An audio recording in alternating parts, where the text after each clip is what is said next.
David DeQuasi here with MyMusicExpert.com, where I give guitar lessons online using Skype. And in this video, I just want to talk about rest strokes. First of all, what they are and what they're good for. A rest stroke is when you play a note and your finger comes to a rest on the string right next to it.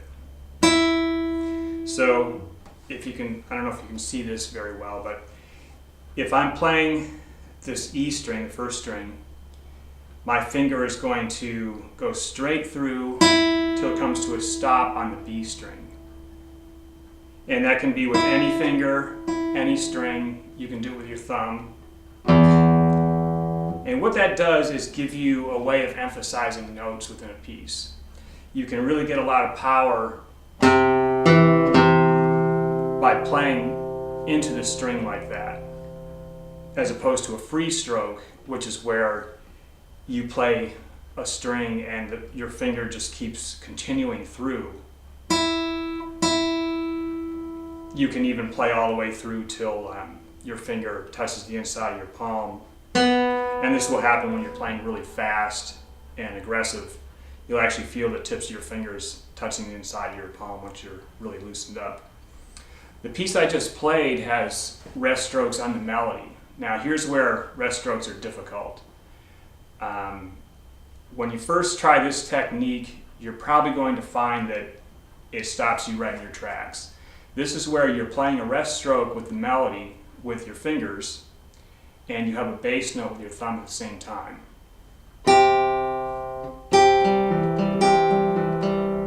Sounds pretty easy, but it really is a coordination trick. The problem seems to be when you're trying to just do a rest stroke with your finger and not with your thumb at the same time. And the way you try to synchronize that is, when I first tried doing this in a piece, I couldn't play them at the same time, couldn't play both the notes at the same time.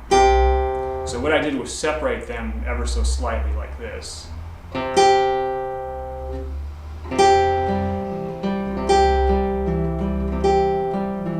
Until I could line them up.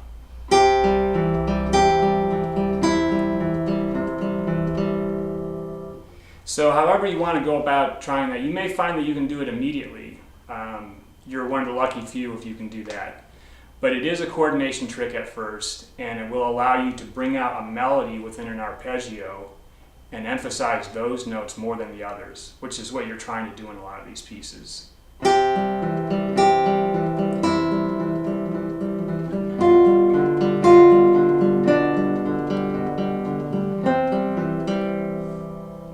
So in a piece like this, we're trying to bring out the highest note there.